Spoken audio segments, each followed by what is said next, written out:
Hey everyone, here we are, day 16 of my 30-day ideas challenge. Hope you're having an amazing weekend. If you saw any of my posts, we found this beautiful little secluded waterhole, and we were there at the perfect time. There was no one around, and as we kind of walked, I think it was around 20 minutes to get there, as we were walking back, we started to see people. So we went at the perfect time, we left at the perfect time, because it was beautiful just to have that little oasis to ourselves. Anyway, what I thought I would share with you and what I want to talk about is life purpose, because a lot of people kind of really question what their life purpose is. And it's like this kind of elusive, life purpose. What is it? I've got to find out.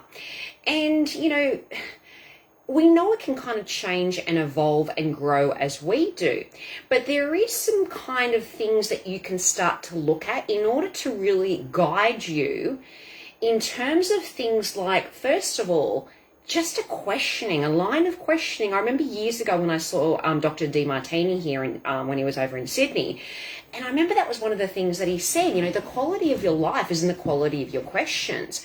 And I thought, Karen, hi, how are you?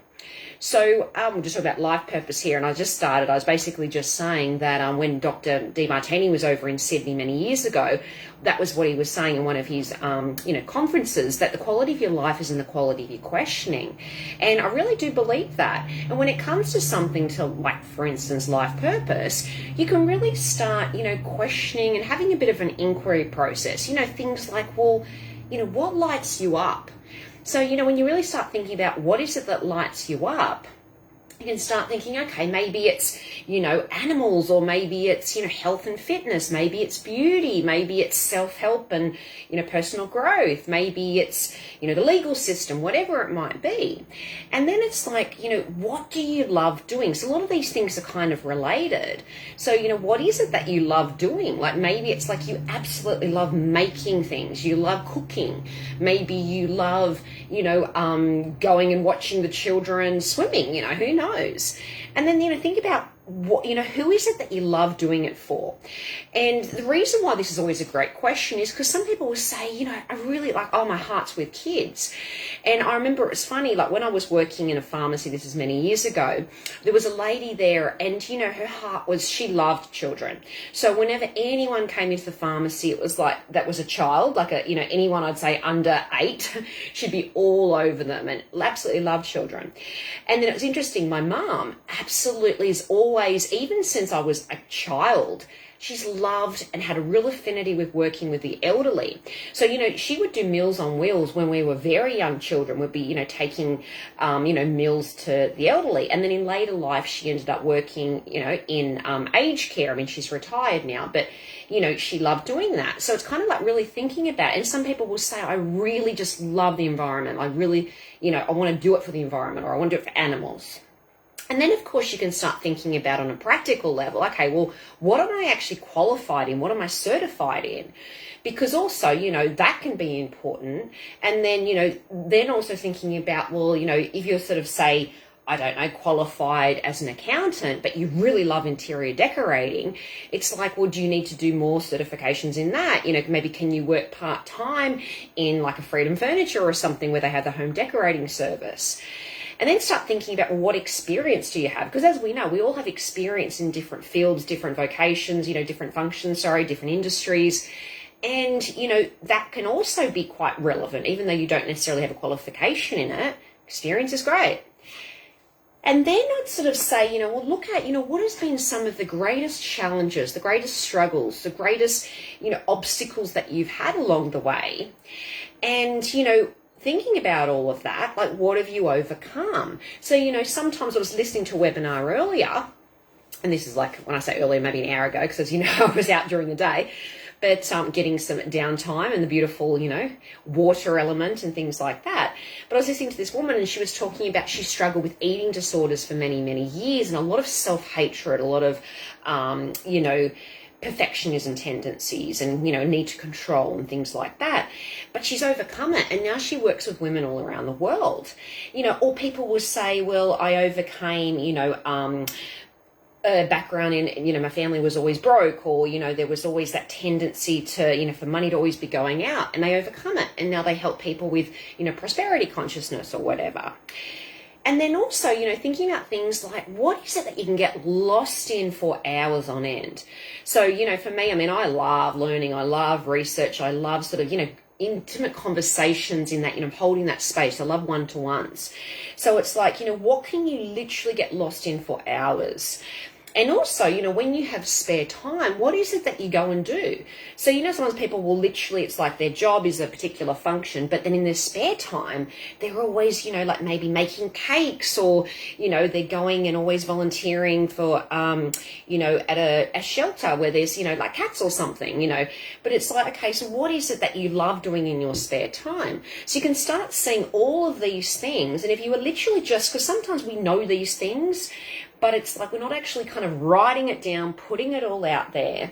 And related to that is, as we know, sometimes if you literally just write a question and kind of really just start writing, and it's like as you start writing, it's like you can start accessing some of this wisdom and information that's, stored there in the subconscious, but also more intuitive wisdom, higher wisdom.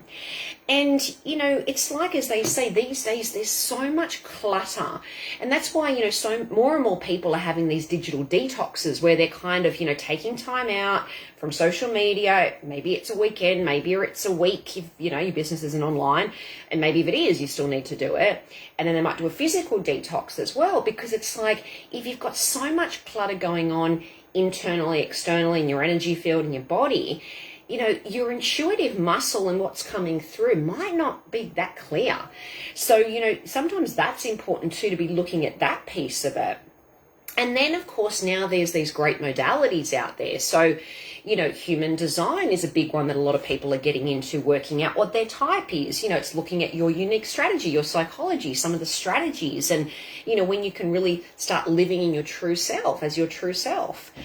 And then you've got the gene keys, which is kind of, adapted from that. And it's almost more of a feminine energy as opposed to the human design, but very similar, because obviously with both of them, you're looking at your birth date, your time of birth and your place of birth. And, with the gene keys, you can start looking at that life path, life purpose, your evolution channel, that sequencing there. You can look at prosperity, you can look at radiance, health. There's so much information there. And it, as you contemplate it, it's like it starts to unlock new meaning and new depths for you, because it's very unique for you. There's the 64 gene keys, and of course the sequencing is going to be different according to your exact time and place of birth. And then related to all of that, of course, is, what I've been studying more recently, the life purpose astrology. And what I'm loving about that, and I've been doing quite a few sessions, but it's actually, you start looking at that unique blueprint for someone. So it's like, we can really start seeing, okay, so, what is their contribution here? Like, what is their soul's brilliance, so to speak? Where can there maybe be some challenges? Where is there some wounding? Where is there some karmic debt? What are the things that they love and value? There's so much there in the stars, so to speak, in your chart, that can give you so much almost, I guess, insights, enlightenment to really help you. So it's like if you're doing all the questions, maybe you do want to look at your human design, look at the gene keys, and then, having like a life purpose reading or something, you've got such great, juicy information there that, with all of that, it's going to help unlock so much in you.